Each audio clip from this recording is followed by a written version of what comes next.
शांति। ओम शांति। ओम शांति।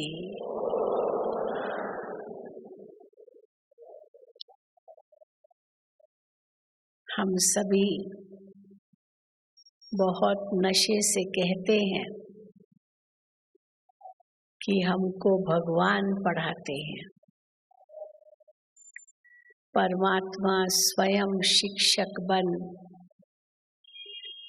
हमें ईश्वरीय पढ़ाई पढ़ाते हैं। रचयिता और रचना का ज्ञान हमें दे रहे हैं। आज दुनिया में कई प्रकार की पढ़ाइयाँ हैं, कई प्रकार के विषय हैं, कई प्रकार की डिग्रीज लेते हैं स्टूडेंट्स, लेकिन हमारी पढ़ाई सबसे भिन्न है। अनेक प्रकार के विश्वविद्यालय हैं दुनिया में, लेकिन यह ईश्वरीय विश्वविद्यालय केवल एक ही है, जहाँ स्वयं ईश्वर परमात्मा हमें ईश्वरीय ज्ञान दे रहे हैं। वहाँ अनेक प्रकार के विषय पढ़ाए जाते हैं और यहाँ हम क्या कहते हैं, भगवान हमको 4 मुख्य विषय पढ़ाते हैं। कई बार हम सहज रूप से कह देते हैं ज्ञान, योग, धारणा, सेवा, ये 4 विषय हैं, लेकिन ये चारों ही जो शब्द है, ज्ञान, योग, धारणा, सेवा, ये तो कॉमन शब्द है, दुनिया में भी इनका उपयोग होता है। तो हम इससे कैसे भिन्न हैं, तो हमें इन चारों शब्दों को किस रूप में सुनाना है। क्योंकि अगर हम कहते हैं या ज्ञान हम सीखते हैं, तो दुनिया में तो बहुत प्रकार का ज्ञान है। कितने सारे पुस्तकालय, लाइब्रेरीज किताबों से भरी पड़ी है और यही कहते हैं सब में ये ज्ञान के पुस्तकालय है। पुस्तकालय को ज्ञानालय भी कहते हैं, ज्ञान है उसके अंदर। लेकिन बाबा क्या कहते हैं, जो ईश्वरीय ज्ञान ये कहीं भी नहीं है। ईश्वरीय ज्ञान केवल एक परमात्मा ही हमको दे सकते हैं। आज जितने भी प्रकार की विचारधाराएं हैं, वो सब अलग अलग फिलॉसफी है, अलग अलग दर्शन है, अलग अलग लोगों के द्वारा जो उनके विचार है वो उन्होंने किताबों में लिखे हैं। लेकिन हम इस नशे से कहते हैं यहाँ कि भगवान हमें ईश्वरीय ज्ञान दे रहे हैं। किसको कहेंगे ईश्वरीय ज्ञान? जिसमें आत्मा का ज्ञान हो, परमात्मा का ज्ञान हो, कर्मों का ज्ञान हो, समय का ज्ञान हो, ड्रामा का ज्ञान हो। ये ईश्वरीय ज्ञान है, जिसमें रचयिता और रचना की आदि मध्य अंत का सारा ज्ञान हो, जिसके लिए बाबा कहते हैं मैं आकर के तुम बच्चों को तीसरा नेत्र देता हूँ। इस ज्ञान के तीसरे नेत्र से तुम तीनों कालों को देख सकते हो, तीनों लोकों को देख सकते हो, अपना भविष्य देख सकते हो, अपना भूतकाल देख सकते हो। हमें क्या करना है, क्या नहीं करना है, उसको अच्छी तरह से समझ सकते हो। ये ज्ञान का तीसरा नेत्र है। जिसको दूसरे शब्दों में बाबा कहते हैं दिव्य बुद्धि। ये सौगात भगवान हमको इस समय दे रहे हैं, जिससे राइट और रॉन्ग, अच्छा बुरा, सही गलत, इसकी हमें सही पहचान मिलती है।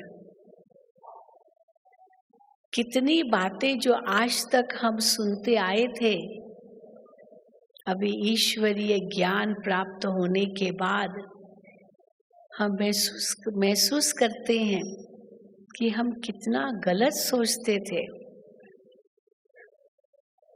और हर मुरली में बाबा कॉन्ट्रास्ट बताते हैं, आज तक क्या समझते थे और भगवान ने आकर के क्या समझाया है।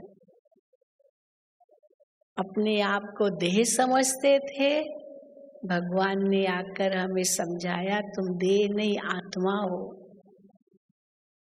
परमात्मा को हम सर्वव्यापी समझते थे, अब परमात्मा ने स्वयं बताया मैं तो तुम्हारा बाप हूँ,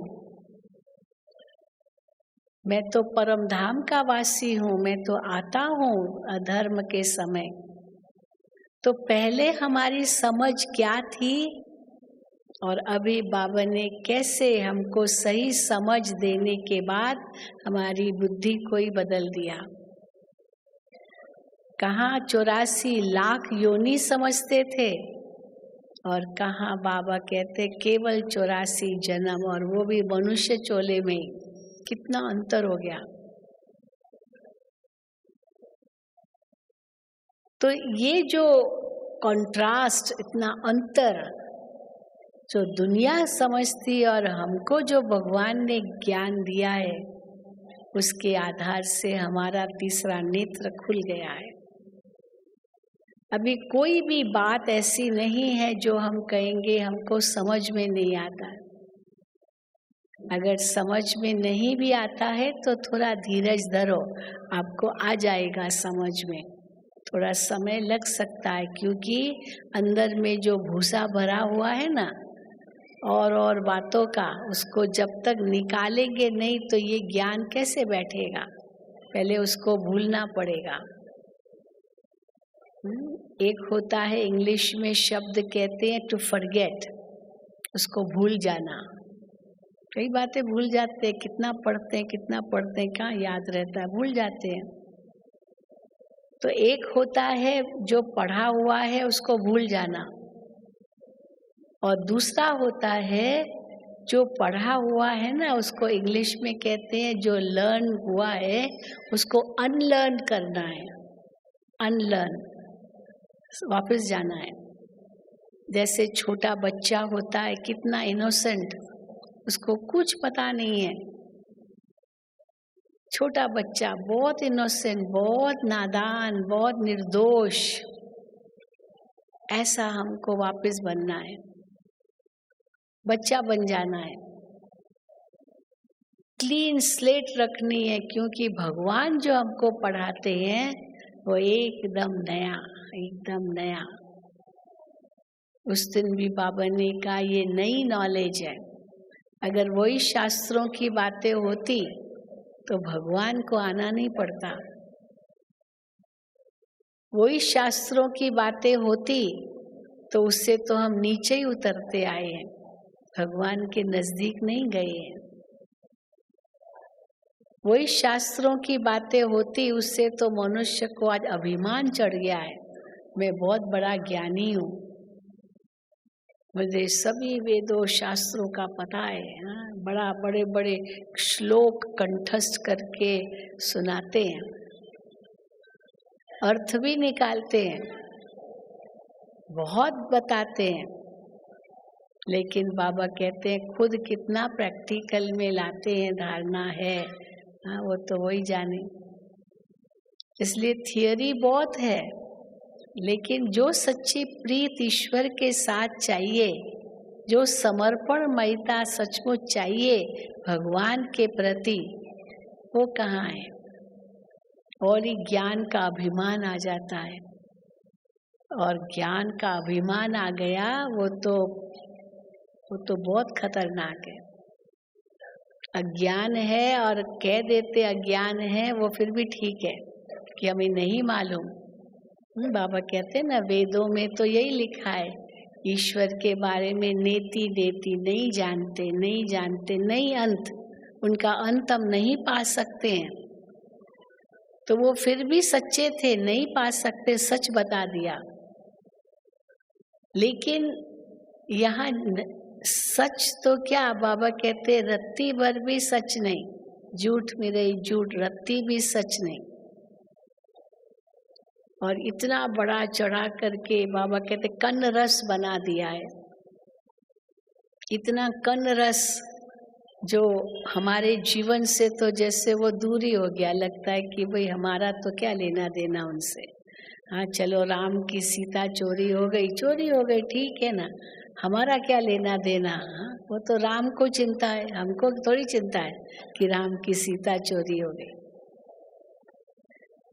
लेकिन ऐसा कनरस बना करके सुनाते, ऐसा कनरस बनाते हैं जो लोग सुनते सुनते सुनते रोने लगते। अरे राम की सीता चोरी, जैसे उसकी अपनी पत्नी चोरी हो गई। हाँ, जैसे उसकी अपनी पत्नी चोरी हो गई, ऐसे समझ लेते परंतु है सारा कनरस। इसीलिए बाबा कहते हैं, बाबा कथा नहीं सुनाते हैं, ये वो कथाएं सुनाते, कथा, कहानियां, कथाएं, कथा कहानियां। और भगवान तो आकर के ज्ञान देते हैं, जिस ज्ञान से सद्गति होती है, जिस ज्ञान से मुक्ति और जीवन मुक्ति मिलती है। तो वो ज्ञान जो तीसरा नेत्र हमारा खोल देता है, अब वो ज्ञान भगवान ने हमें दिया है और वो पढ़ाई हम पढ़ रहे हैं। तो जब ज्ञान शब्द कहते हैं तो केवल ज्ञान कहेंगे तो समझेंगे दुनिया में भी मिलता है ज्ञान,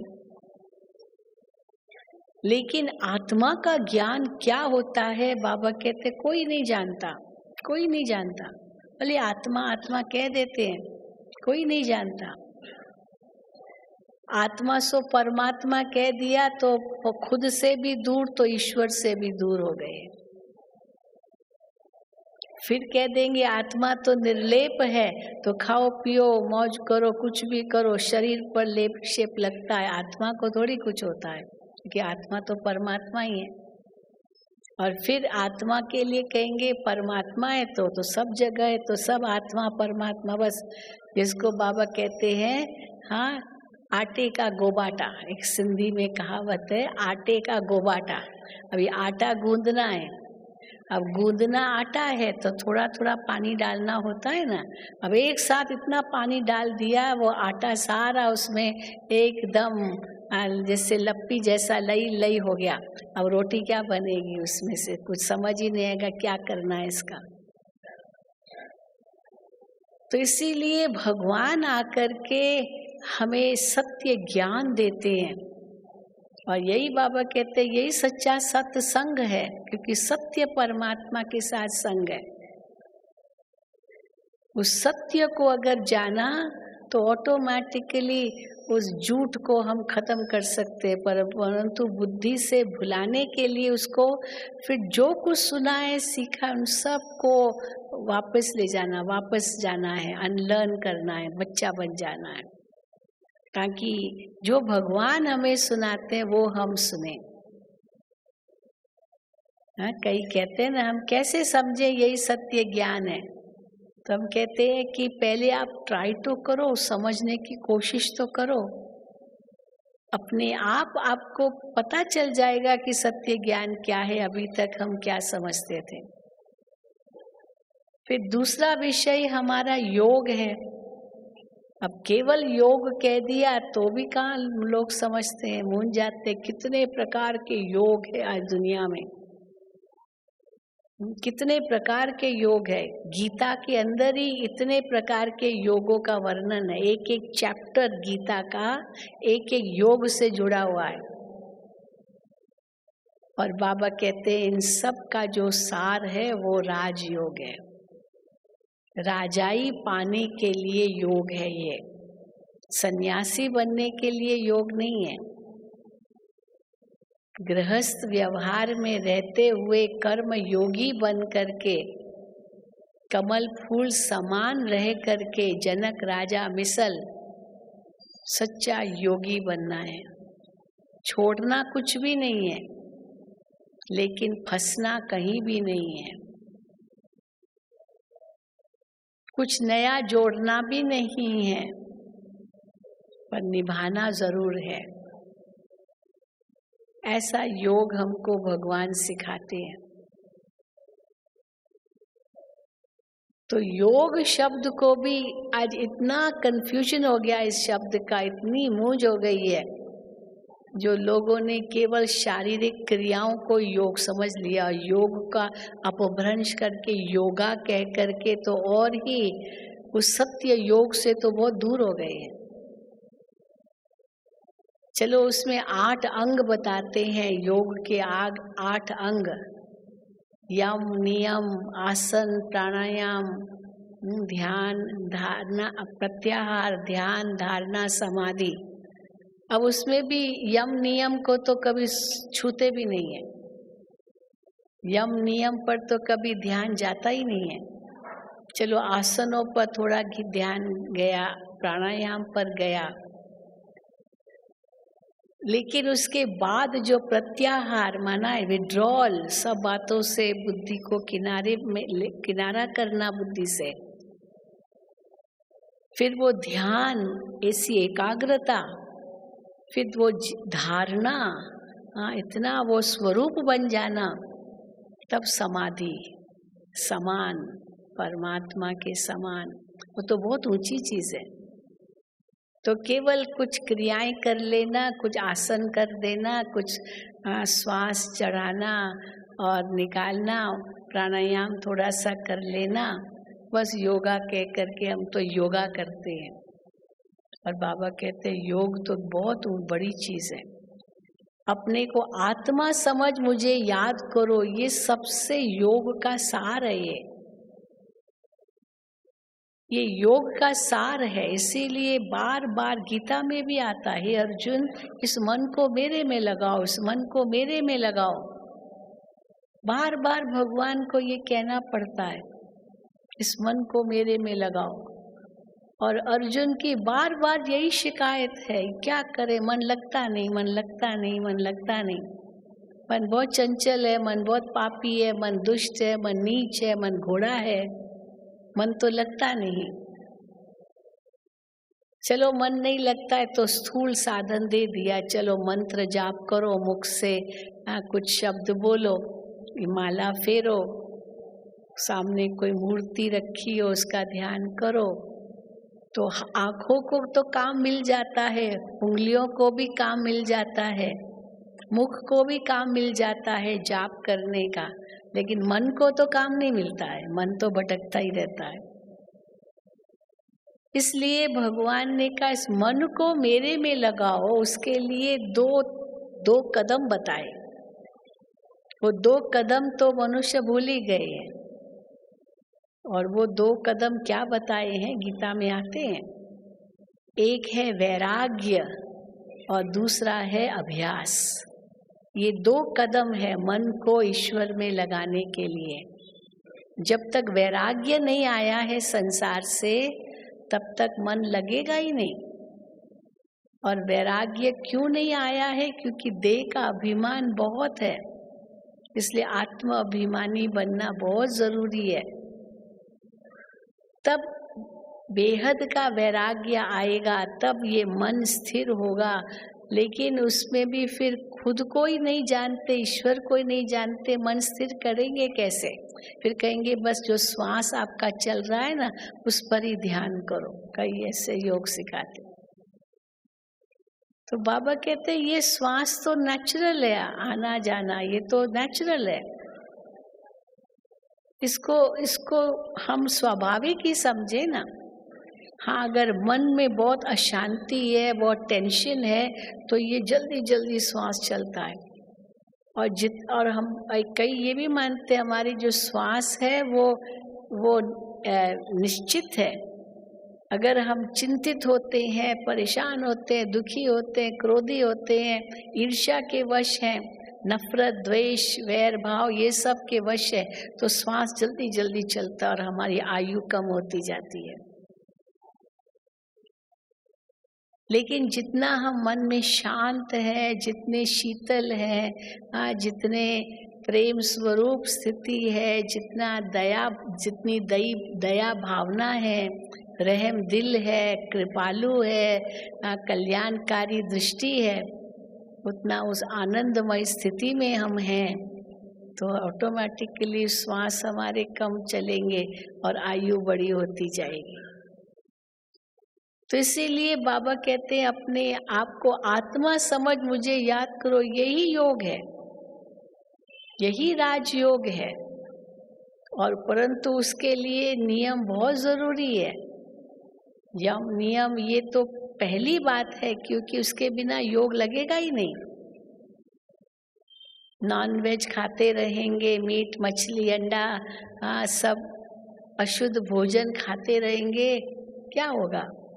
आजकल इतनी बड़ी बीमारी फैल रही है, कोरोना वायरस, चारों ओर दुनिया में हाहाकार है कोरोना वायरस का। कहाँ कहाँ ये दुनिया के कोने कोने में फैल रहा है, और उसका कारण बताते हैं क्या क्या खाते हैं, क्या क्या खाते हैं। तो देखो बाबा ने हमारा भोजन भी कितना शुद्ध रखा है। ये इतना शुद्ध कि पहले वो भोजन बाबा को भोग लगाओ, उसके बाद खाओ। पवित्रता की बात तो है ही, ऐसे नहीं खाली पवित्र हम हैं भोजन बनाए, पर भोग भी लगाना है। जो भगवान को हम भोग धरेंगे वही हम खाएंगे। आज उल्टा हो गया है, जो हम खाएंगे वही भगवान को धरेंगे। हम मीट मछली खाते, भगवान को भी वही धरेंगे, क्योंकि भगवान को वही खिलाएंगे जो हम खाते हैं। पर होना चाहिए जो भगवान को खिलाना वही हमें खाना है, बस। तो इसीलिए हमारा जो योग है, जिसमें यम और नियम है, जिसमें एकाग्रता की बात आती है, मन किसमें लगाना है। बाबा कहते बिंदु समझकर बिंदु को याद करो। खाली आत्मा समझ परमात्मा को याद करो, ये भी मोटा रूप हो जाता है। लेकिन इतना सूक्ष्म में चले जाओ, सूक्ष्म से भी सूक्ष्म, मैं आत्मा बिंदु, एकदम बिंदु। लेकिन जितनी ही सूक्ष्म हो उतनी ही महान हो, ऊंच हो। तो उस बिंदु का स्वमान भी याद रहे कि मैं आत्मा कितनी ऊंची हूँ। अभिमान ना आए पर स्वमान जरूर रहे। आत्मा के जो मूल गुण हैं उनका मान हम स्वयं में पहचाने, ये योग है। जिसमें परमात्मा से सच्ची प्रीत हो, लगन हो, समर्पणमयता हो, त्याग हो, तपस्या हो, ये योग है। और जब ये हम अनुभव करते हैं तो ऑटोमेटिकली तीसरा विषय धारणा। धारणा का मतलब जो बाबा ने दिव्य गुण बताए हैं, हर वक्त अपनी चेकिंग। बाबा ने जो भी गुणों की बात कही है, धारणा की बात कही है, शुरू से लेकर सुबह से लेकर रात्रि तक हर प्रकार की धारणा हमें बाबा की मुरली से मिलती है। क्या सोचना है, क्या बोलना है, क्या करना है, सवेरे अमृत वेले कैसे पहले उठना है, बाबा को याद करना है, गुड मॉर्निंग करना है। यहाँ तक भी अमृत वेले से लेकर रात्रि सोने तक, सोना भी कैसे है, नींद भी कैसी हो, रात को भी बाबा को कैसे याद करके सब समेट करके सोना है। हर चीज के लिए बाबा की श्रीमत है, वो हमारी धारणा है।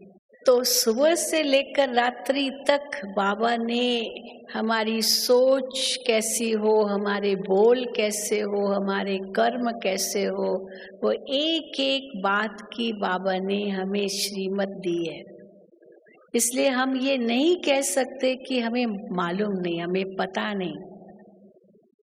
अगर बाबा की मुरली सही ढंग से पढ़ते हैं, एक एक वाक्य महावाक्य अंडरलाइन करके अपने अंदर में धारण करते हैं, तो सब प्रश्नों का जवाब बाबा की मुरली से मिल जाता है। सब धारणाएं हमको समझ में आ जाती है। परंतु कई ऐसे लोग हैं जो वो डरते हैं। क्यों बाबा का ज्ञान से डरते हैं? समझते हम ये धारणा तो कर नहीं सकेंगे, न हम खान पान शुद्ध रख सकते हैं, न संग हम सही कर सकते हैं, न रोज क्लास में आ सकते हैं, न पवित्रता हमारे जीवन में है। तो वो धारणा से घबराते हैं, डरते हैं। ज्ञान बहुत अच्छा लगता है, समझते भी हैं कि ये सही है, लेकिन धारणा से क्यों डरते हैं? वास्तव में धारणा तो अच्छी लगनी चाहिए। आप सबको अच्छी लगी ना धारणा? बाबा ने पवित्रता की बात कही तो क्या आपको डर लगता है धारणा करने में? पवित्रता को सहज धारण हो गया या मुश्किल लगा है? जो समझते सहज धारण हो गया हाथ उठाओ। कितना सहज है, पर दृष्टि को बदल देना है। और क्या करना है? दृष्टि को बदलना है ना। जो देह समझते थे उसकी बजाय आत्मा समझो। देह समझने से कुदृष्टि गई, कुवृत्ति गई, कुसंग हुआ, सब कु बाबा ने उस दिन बताया कु। अब कु को बदल के सु कर दो बस। तो इसलिए कैसे परिवर्तन आता है? बस एक ही शब्द है, देह की बजाय आत्मा देखो। अब लोग आत्मा को ही नहीं समझते तो जरूर देह अभिमान में रहेंगे। तो फिर कहते कैसे होगा, कैसे होगा, कैसे होगा। हाँ कहते हैं ना, जरूर ऐसे कहते कैसे होगा। लेकिन जो बाबा के बच्चे बनने होंगे वो कभी नहीं कहेंगे कैसे। बाबा ने भी मुरली में कहा कैसे कैसे नहीं, ऐसे ऐसे ऐसे। हाँ, कैसे को बदल कर क्या करो, ऐसे। तो ऐसे कर दिया तो कुछ भी प्रश्न उठेगा ही नहीं। Why why why why English में कहते क्यों क्यों क्यों क्यों। वाई वाई की बजाय फ्लाई। हाँ, एक सेकंड में उड़ जाओ, छोड़ो तो छूटो। नहीं तो क्यों क्यों क्यों वाई वाई वाई करके पकड़ के रखते हैं। एक डाली को पकड़ के रखा है और हम चलो झूल रहे हैं, बच्चा झूल रहा है डाली को। लेकिन माँ देखेगी अरे ये बच्चा झूल रहा है, कहीं गिर न जाए, डाली टूट न जाए, गिर न जाए। तो बेटा संभालना, गिर न जाओ। तो वो डाली कमजोर होगी, टूटी तो गिरेगा बच्चा। लेकिन एक पंछी भी डाली पर बैठता है और खूब डाली को हिलाता है। हाँ? परंतु वो डरता नहीं है। मनुष्य डरेगा पर वो पंछी नहीं डरता है। क्यों नहीं डरता है? क्योंकि अगर डाली टूट भी गई उड़ जाएगा, उसको तो पंख है ना, उसको अपने पंखों पर भरोसा है। अब मनुष्य होगा, वो डाली को पकड़ के झूलेगा तो गिरेगा ना, डाली टूटेगी, उड़ तो नहीं सकता है। तो कई ऐसी बातों की डालियां हैं, डालियां टालियां। हाँ, पेड़ की जैसे डालियां टालियां होती है, हम उनको पकड़ के रखते हैं, इसलिए डरते हैं कि छूट जाएगा छूट जाएगा। और सचमुच छूटना तो है ही है ना, एक दिन सबको छूटना है। कुछ भी नहीं चलेगा साथ, वो भी डर है। एक तरफ है डर है कि छूट न जाए, दूसरी तरफ है टूट न जाए, हाँ गुम न हो जाए, न जाने सारा टाइम डर ही डर है। तो अंतर आत्मा कितनी कमजोर हो जाती है, हर बात में डर। क्योंकि अंदर में पाप भी तो खाता है ना, उसका भी डर। अंतर आत्मा जो असल रूप में वो तो कितनी शुद्ध है, और वो शुद्ध आत्मा के सामने जब ये बातें आती है तो अंदर में वो अशुद्धि आ गई, खराबी आ गई, कमजोरी आ गई, खामियां आ गई, विकृतियां आ गई, तो डर ही डर पैदा होते। नहीं तो डरने की क्या जरूरत है। इसीलिए बाबा कहते सच त बीठो नच। जो सच्चा है वो तो नाचेगा, उसको कोई डर नहीं है। सच की नाव हिलेगी लेकिन डूबेगी कभी नहीं। ब्रह्मा बाबा के आगे कितनी बातें आई, लेकिन ब्रह्मा बाबा बिल्कुल नहीं हिले। हम हिलते इसलिए क्योंकि अंदर जरूर न कोई खोट होगी, या कुछ पकड़ा हुआ रखा है, पकड़ा है, होल्ड किया है। और जहाँ पर पकड़ा हुआ रखा है फिर तो डरेंगे, क्योंकि छूट न जाए, छूट न जाए, छूट न जाए। और बाबा कहते पहले तो मन से छोड़ो, छोड़ो तो छूटो, मेरा है ही नहीं। तो या तो पंछी की तरह छोड़ो तो छूटो, एक सेकंड में उड़ जाओ, न्यारे हो जाओ। या तो बाबा दूसरा मिसाल देते हैं, कैसे कछुआ होता है, जब भी देखता है कि कुछ ऐसा हार्ड है, कुछ ऐसा सख्त चीज है, कुछ तो या कोई कुछ मना लगता है कि ये कुछ डेंजर है, तुरंत क्या कर लेता है, अपने अंगों को समेट लेता है। हाँ, कैसे हाथ पैर सिर सब समेट लेता है और सुरक्षित हो जाता है। तो यहाँ भी बाबा ने हमें सिखाया है, कुछ भी ऐसी बात हो जाए ऐसे न्यारे बन जाओ, चुप रहो। कल भी बाबा ने कहा, परसों चुप रहो।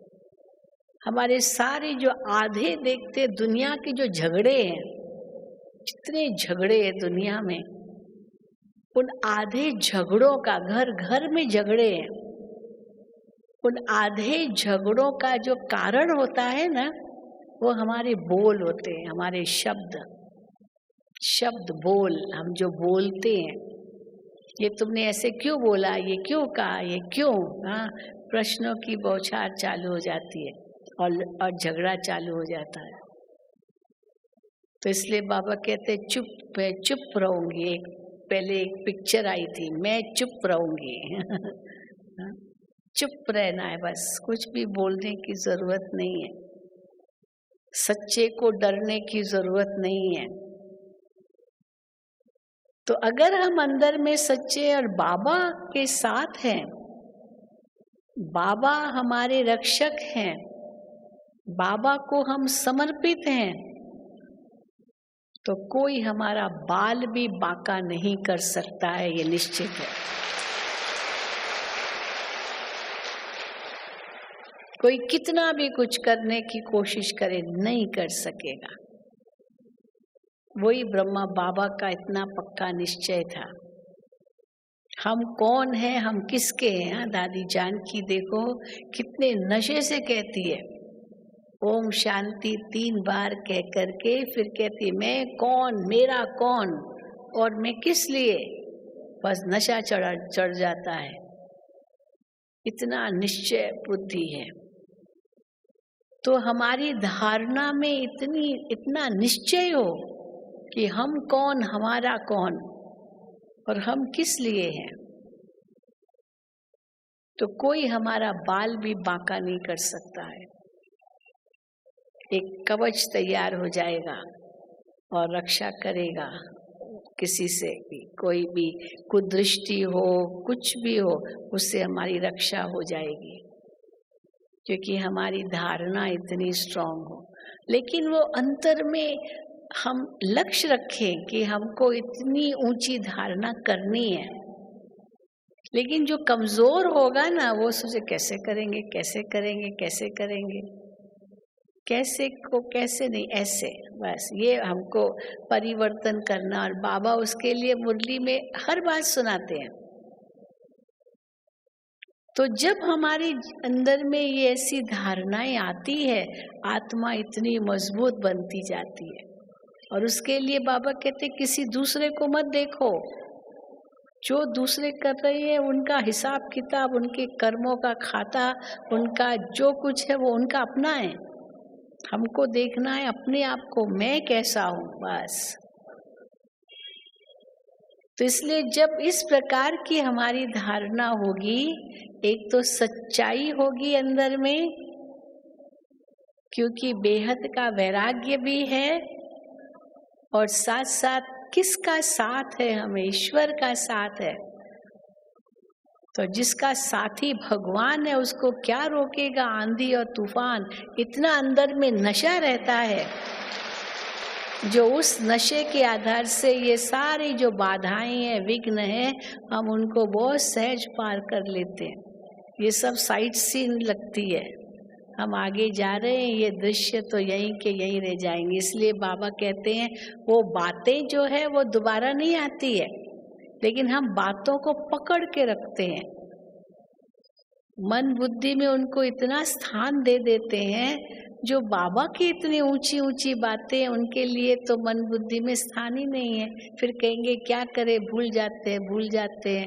हाँ, कहिए, यही कहते क्या करूं, मैं बहुत भुलक्कड़ हो गई हूँ, भुलक्कड़ हो गया हूँ, मुझे कुछ याद ही नहीं रहता है।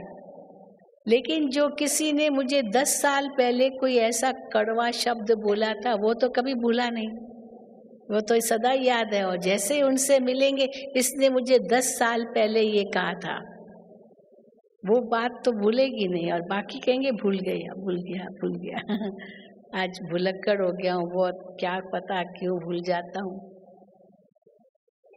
तो जो बातें भूलनी चाहिए वो भूलती नहीं, और जो बातें याद रखनी चाहिए वो याद आती नहीं।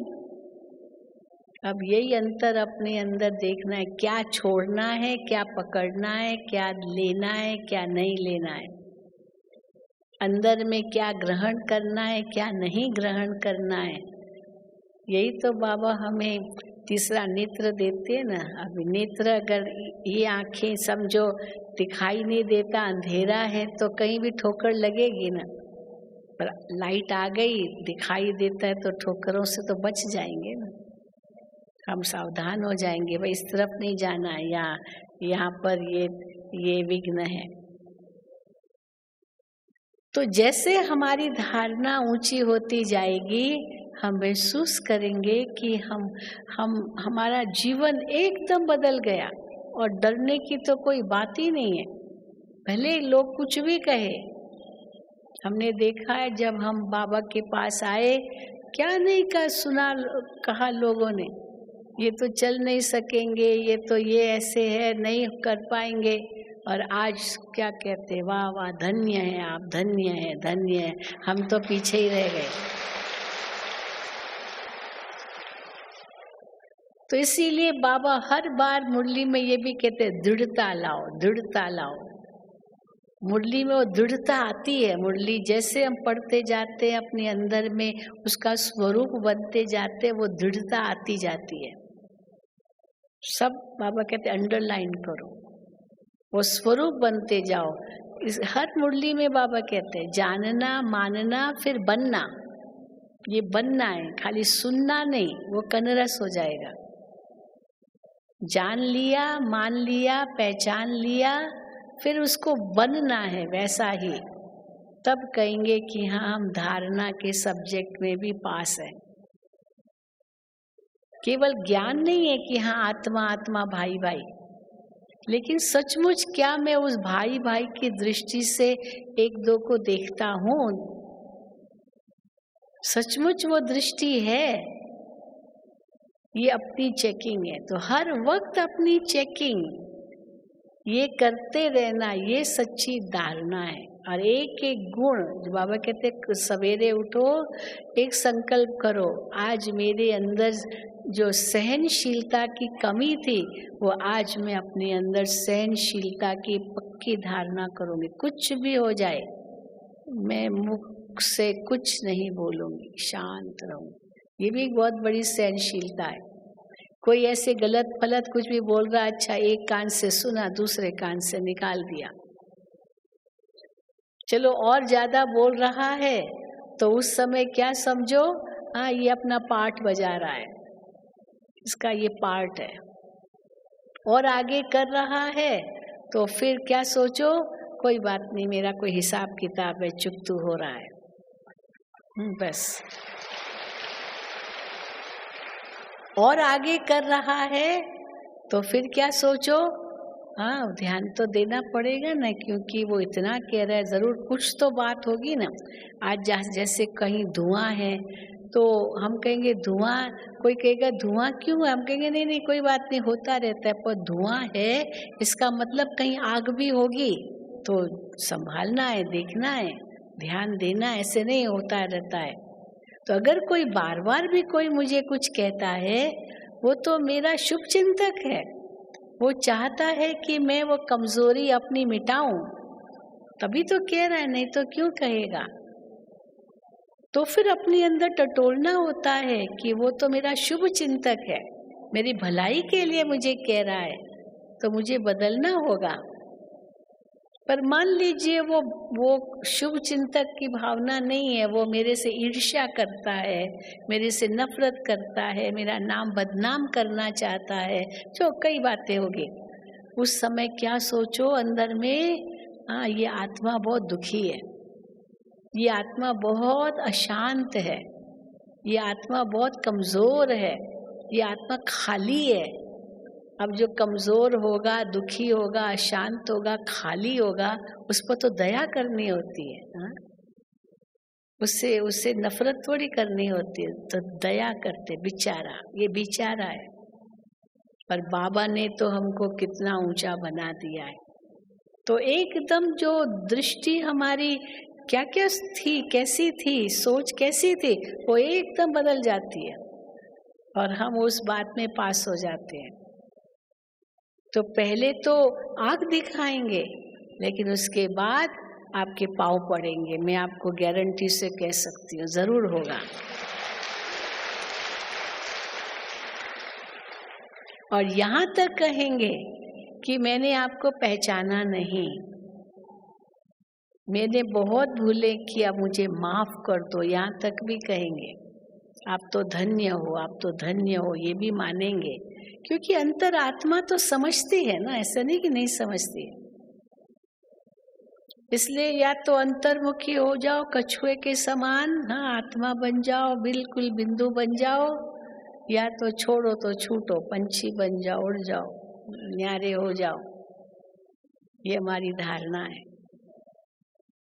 और फिर जो बाबा सेवा कहते हैं, तो चौथा सब्जेक्ट हमारा सेवा का है। ये भी बाबा कहते केवल सेवा शब्द मत कहो, क्योंकि दुनिया में सेवाएं बहुत है, सोशल जो वर्कर्स हैं वो सेवा ही करते हैं। सामाजिक सेवा दुनिया में कितनी हो रही है, ऐसा नहीं कि नहीं होती है। तो हम भी केवल सेवा शब्द कहेंगे तो लोग समझेंगे ये क्या सेवा करते हैं, क्योंकि सेवा तो स्थूल सेवा कोई सेवा समझते हैं। लेकिन बाबा कहते हैं तुम जड़ों की सेवा करते हो, वो तो खाली पत्ते पत्ते की सेवा करते हैं, तुम जड़ों की सेवा करते हो। पेड़ को पानी देना है तो पत्ते पत्ते को देने से थोड़ी पानी मिलेगा पेड़ को, वो तो बीज को देना होता है, जो जड़ें हैं, फाउंडेशन है, उसको पानी देना है, तो पेड़ को तो अपने आप पहुंचेगा। तो बाबा ने जो हमें सेवा दी है कि उनकी आत्मा को जगाना है, उनको परमात्मा से मिलाना है, ये बहुत ऊंची सेवा है। हाँ, कई कहते हैं भाई पहले तो पेट पूजा फिर काम दूजा, पहले पेटोबा फिर विठोबा, ऐसे बोलते हैं। आपका अगर पेट खाली है तो आपका ज्ञान कैसे सुनेगा कोई भी। हम कहते हैं ऐसे नहीं कि ज्ञान ही ज्ञान देना है, भले पेट खाली है तो खिलाओ ना, किसने मना किया, बाबा मना थोड़ी करते हैं। अब यहाँ आते हैं कितना खा के जाते हैं, बाबा का भंडारा खुला है, किसी से कुछ पैसा लेते हैं क्या? किचन में ये टोकन है, ये कूपन है, इतना पैसा दो फिर खाना खाओ, नहीं, ये तो भगवान का घर है। लेकिन केवल वही खा के जाना तो और फिर अपने आत्मा में ज्ञान नहीं भरना, तो वो चढ़ता है। इसीलिए ज्ञान भी जरूर सुनना है, अपने जीवन में परिवर्तन भी लाना है, ये सच्ची सेवा है। तो आत्मा की सेवा ये सबसे ऊंची सेवा है, और जब वो सेवा हो जाती है तो प्रकृति तो दासी बन जाती है, वो तो सेवक अपने आप बन जाती है। शिव बाबा रक्षक अपने आप बन जाते हैं, गोद में उठा लेते हैं, ऐसा अनुभव करते हैं, क्योंकि अंदर में शुद्धि है, पवित्रता है, मन साफ है, बाबा की याद है, तो आत्मा इतनी शक्तिशाली बन जाती है, जो विघ्न कोई विघ्न लगते नहीं है। प्रकृति सेवक बन करके सेवा करती है, परंतु उसके लिए हम कितने न्यारे हैं। हम उसके पीछे पीछे इच्छाओं के मुरीद हैं, इच्छाओं के पीछे बन जाते हैं। तो इच्छाएं जो है वो तो परछाई की तरह और लंबी लंबी होती जाती है और रोशनी से हम दूर जाते जाते हैं। इच्छाएं कम कर दो और अच्छा बनने का लक्ष्य हो, जैसे बाबा कहते हैं, तो वो जो इच्छाएं अपने आप बाबा पूरी करता है, सचमुच पूरी करता है। हमको उनके पीछे जाने की जरूरत ही नहीं रहती है। लेकिन ये तब होगा जब अंतर में ये भावना होगी कि हमको सेवा करनी है, सेवा की लगन होगी। और बाबा ने उस दिन भी मुरली में कहा 3 प्रकार की सेवा है मेन, मनसा वाचा कर्मणा। किसको ज्ञान देना, ये तीसरा नेत्र उसका खोलना, ये तो बहुत बड़ी सेवा है। मन से किसके लिए अच्छा सोचना, दुआएं देना, ये कितनी बड़ी सेवा है। अपने गुणों से किसी को प्रेरणा देना, ये बहुत बड़ी सेवा है ना। वो मिसाल देते हैं ना कि एक व्यक्ति बेचारा भूखा था, तो वो किसी मिठाई के दुकान में गया और कहा कि मुझे भूख लगी है, थोड़ी मिठाई दे दो। अब पैसा तो नहीं दे सकता था, मिठाई मांगी, लेकिन उस दुकानदार ने उसको डांट दिया, उसको गाली दी, गुस्सा किया। तो उसने आखिर में कहा, अच्छा साहब भले मिठाई मत दो, लेकिन मीठा तो बोलो, मीठा तो बोलो। भले मत दो ना मिठाई, चलो उसमें पैसा लगेगा, वो मेरे पास नहीं है, आप नहीं देंगे, पर प्यार से भी तो बोल सकते ना, भाई हाँ जरा माफ करो, हाँ जाओ भले।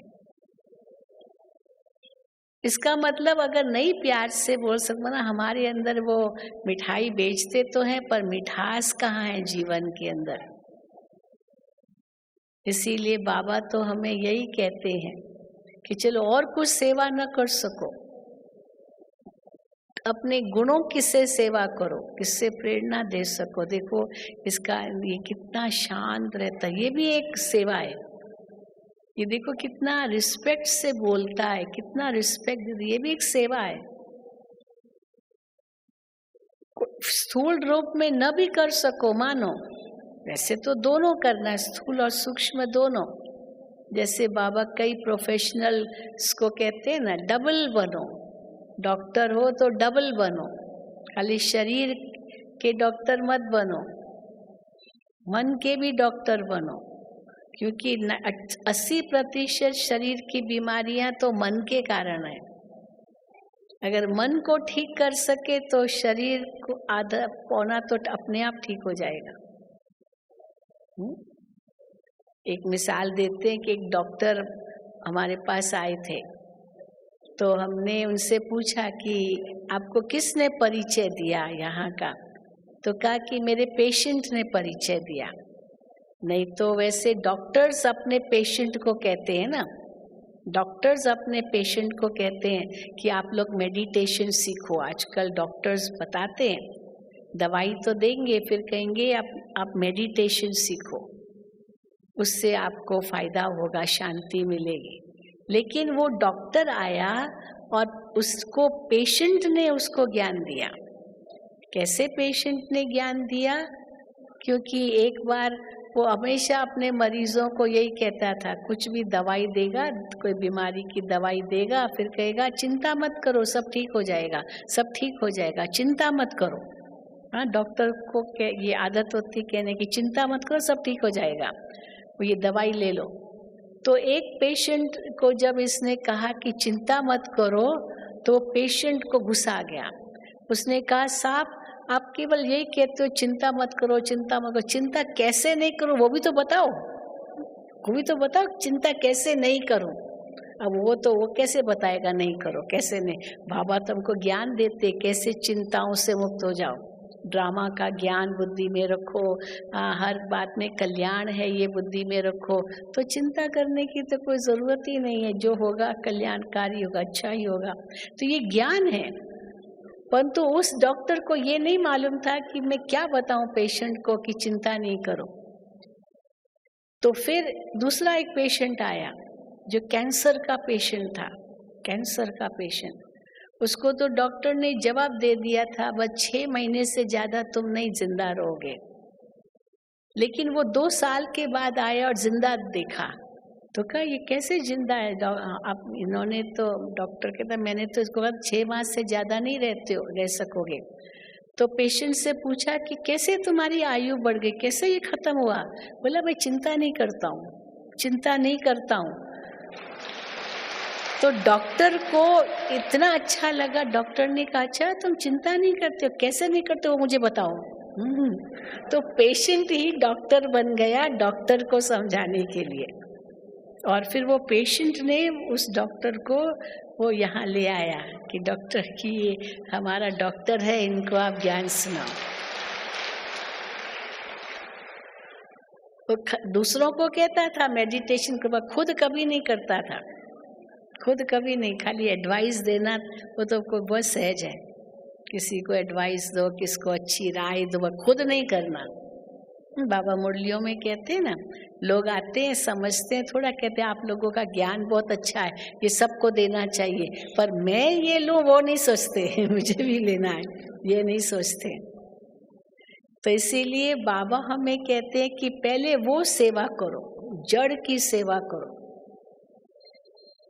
किसी को चलो खाना खिला दिया, अभी 2 दिन खिलाया, 4 दिन खिलाया, वो आपके पास आ जाएगा, बार बार आएगा खाना खिलाओ। परंतु वो कैसे हाथ पैर उसके मजबूत है, वो कुछ भी कर सकता है, क्यों नहीं कर सकता है? खाली खाने के लिए थोड़ी आएगा, उसको कैसे उसको मेहनत करनी है वो भी तो सिखाना होगा ना, नहीं तो वो आपके अधीन हो जाएगा।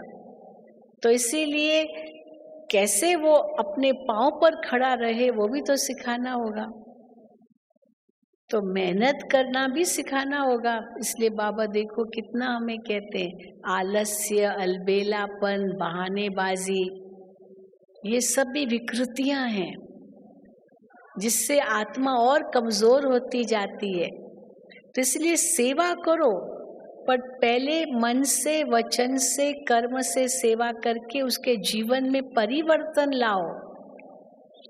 और जब जीवन में परिवर्तन आए तब आत्मा में शक्ति आएगी। ये सच्ची सेवा है। और एक सेवा एक टाइम पर नहीं, तीनों सेवा एक साथ। भावना अच्छी हो, वाणी भी अच्छी हो, कर्म भी श्रेष्ठ हो, ऑटोमेटिकली वो आत्मा प्रेरणा लेगी और वो बदल जाएगी। पर हमारे अंदर ही आलस्य होगा, अलबेलापन होगा, बहानेबाजी होगा, तो मैं खुद ही कमजोर होती जाऊंगी। इसीलिए कभी भी कमजोरी को अपने नजदीक लाने नहीं देना। ये माया है, माया को अच्छी तरह से परखना है। दुनिया में ये कोई नहीं जानता माया क्या होती है, लेकिन बाबा ने हमें माया की परख दी है। कैसे कैसे माया आती है, हर मुरली में बाबा माया को जरूर याद करते हैं। माया हमारी इतनी बड़ी दुश्मन है, आगे दुश्मन नहीं थी, हम तो मुरीद थे उनके। सबसे पहले माया आएगी ना, हमारा नाक पकड़ती है। नाक पकड़ना माया ने, समझो हाँ माया आई है। नाक पकड़ना माना कंफ्यूजन, पता नहीं बाबा कहते तो हैं पर कैसे होगा, बाबा ने ये कहा है लेकिन मुश्किल लगता है, ये कंफ्यूजन। अंदर में बहुत कंफ्यूजन है, समझ नहीं सकते क्या करे क्या न करे। ये माया ने नाक पकड़ा है। जैसे किसी का नाक पकड़ो ना तो श्वास लेना भारी हो जाता है, तो अंदर में कंफ्यूजन है, तो माया ने नाक पकड़ा है, ये समझ लो। कंफ्यूजन को खत्म करो। जो बाबा कहते वो 100% राइट है, आत्मा के कल्याण की बातें हैं वो। दुनिया वाले तो संसार की बातें करेंगे, वो तो ईर्ष्या, नफरत, वैर, दुश्मनी, काम, क्रोध, लोभ, मोह, उनकी बातें करेंगे क्योंकि माया के मुरीद हैं। इसलिए बाबा की बातों में कभी कंफ्यूजन नहीं लाना। फिर किसी ने कुछ कह दिया तो थोड़ा मन चलने लगा, अब ये देख सोचो माया आई है, ये माया कान पकड़ती है। अंदर कुछ न कुछ बुरे संग में आकर के कुछ गलत सुन लिया, ये माया ने आपका कान पकड़ा है। अपने अंदर कंफ्यूजन माना नाक पकड़ा है, और किसने के सुनाए हुए पे आधार पर कंफ्यूजन, ये कान पकड़ा है माया ने। फिर माया क्या करती है, उसके बाद थप्पड़ मारती है। तो थप्पड़ मारना माना, जब थप्पड़ मारते ना तो मुंह ऐसे टेढ़ा हो जाता है। तो थप्पड़ मारना माना किसी दूसरे को देखना, ये ऐसे कर रहा है, ये ऐसे कर रहा है, ये ऐसे कर रहा है, दूसरों को देखते रहना। बाबा कहते किसी को मत देखो, हर एक का कर्म अपना, भाग्य अपना, किसी को मत देखो। आप किसी के जीवन में मत जाओ, आप अपने आप को देखो, मैं क्या कर रहा हूँ। तो अगर औरों को देख रहे हैं माना माया ने थप्पड़ लगाया, ये समझ लो। फिर और क्या करती है माया, धक्का देती है पीछे, सिर पीछे हो जाता है, पीछे मुड़ते। तो पीछे मुड़ करके देखा माना अपने पूर्व जीवन को देखा। कई होते हैं ना बड़ा अभिमान नशा दिखाते, कहते बहन जी मैं आपको क्या बताऊं, मैं पहले इतना शराब पीता था, इतना सिगरेट पीता था, इतना मेरे बहुत बुरी आदतें थी, बहन जी मैं तो बहुत बदल गया हूँ। बड़ा उसका नशा चढ़ता है, मैं तो बहुत बदल गया हूँ, मैं तो बहुत अच्छा हो गया हूँ। वरना पीछे भी मत देखो, ये पीछे भी नहीं देखना है। बदले तो क्या हुआ, कोई सी बड़ी बात है। बाबा तो कहते आपको तो देवता बनना है, उसकी भेंट में तो बहुत पीछे है। कोई डल स्टूडेंट होगा और डल स्टूडेंट हमेशा फेल होता रहता है, और एक बार थोड़ा पास हो गया, 40% मिल गया, पास हो गया, वो सोचेगा मैं तो बहुत होशियार हो गया हूँ क्योंकि मैं पास हो गया। हाँ? लेकिन जो होशियार स्टूडेंट होगा उसको 90% मिला तो भी कहेगा मेरा 10% कहाँ गया, क्यों 90 मिला, 100 आउट ऑफ 100 क्यों नहीं मिला। तो वो 100 से अपनी भेंट करेगा, और जो डल स्टूडेंट होगा वो 0 से भेंट करेगा। तो हमको किससे भेंट करना है, बहन जी मैं बहुत अच्छा हो गया हूँ, उससे भेंट करना है, या हमको देवता बनना है उससे भेंट करना है कि अभी तक मैं कितना पीछे हूँ। बाप समान बनना है, कितना बड़ा लक्ष्य बाबा ने दिया है। लक्ष्मी नारायण बनना है, कितना बड़ा लक्ष्य बाबा ने दिया है। संपन्न बनना है, संपूर्ण बनना है, ये बड़ा लक्ष्य है। उसकी भेंट में मैं कहाँ तक हूँ। तो न किसी से भेंट करो अपनी, न किसी को देखो, न किसी की सुनो, न अंदर में कंफ्यूजन में आओ, बस सीधा रास्ता ले लो, जो बाबा कह रहे उस पर चलना है बस। और फिर अगर माया ने पीछे किया, धक्का दिया, नीचे गिरे तो बेहोश भी हो जाएंगे, पता ही नहीं चलेगा क्या हो रहा है। फिर माया मार भी डालती है, कोई न कोई विकार के वशीभूत हुए। बाबा कहते काम विकार के वशीभूत हुए, 5वें मंजिल से गिरे, हड्डियां टूट गई एकदम, फिर तो उठ भी नहीं सकेंगे। इसलिए हर कदम पर सावधान। हम क्या बोल रहे हैं, कर रहे हैं वो तो दूर, हम क्या सोच रहे हैं उस तक अपना ध्यान हमें देना होगा। क्या ये जो मैं सोच रहा हूँ, सोच रही हूँ, ये बाबा की श्रीमत अनुसार है? अगर बाबा इस समय होते तो बाबा क्या करते, क्या कहते, क्या सोचते? अब वो बाबा को बीच में लाया माना वो हमारे लिए एक मापदंड है, हमारे लिए वो कसौटी है, उस अनुसार हमें करना है, उस अनुसार हमें चलना है, क्योंकि हमको बाप समान बनना है। बाबा कर्मातीत बन गए, संपूर्ण हो गए, बाबा हमारा इंतजार कर रहे हैं वतन में कि बच्चे कब संपूर्ण बनेंगे। विनाश करने वाले तैयार बैठे हैं, लेकिन स्थापना पूरी हुई नहीं है।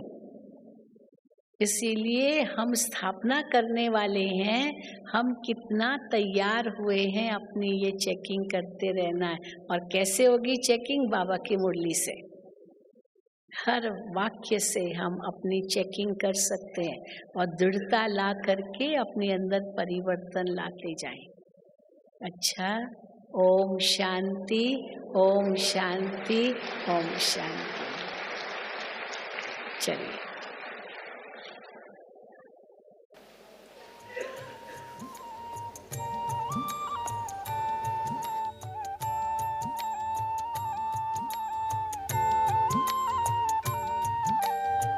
में है तेरी याद बाबा, जिगर में तेरा प्यार। दिल में है तेरी याद बाबा, जिगर में तेरा प्यार।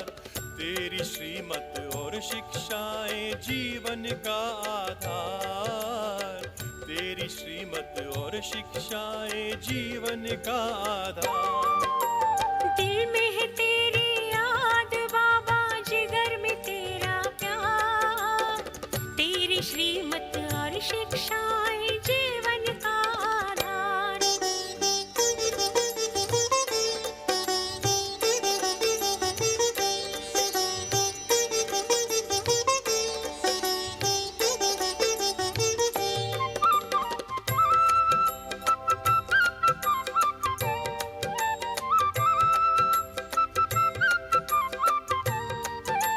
पद्मा पदम सौभाग्यशाली तुमने हमें बनाया।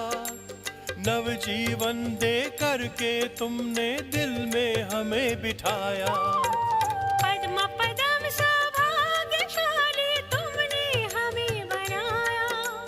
नवजीवन दे करके तुमने दिल में हमें बिठाया।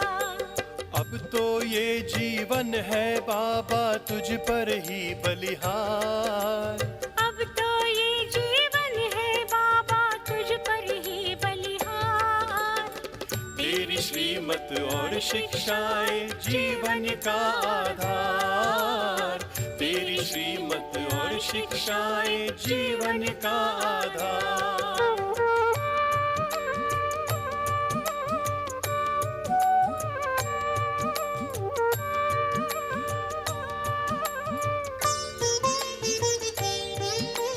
तीनों जहां की खुशियों का मिल गया मुझे खजाना। तुमने हमें सिखलाया बाबा सबसे गुण अपनाना।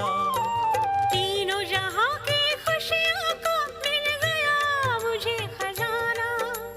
तुमने हमें सिखलाया बाबा सबसे गुण अपनाना। ये आंखें करती है बाबा हर पल तेरा दीदार। ये आंखें करती है बाबा हर पल तेरा दीदार। तेरी श्रीमत और शिक्षाएं जीवन का आधार। तेरी श्रीमत और शिक्षाएं जीवन का आधार।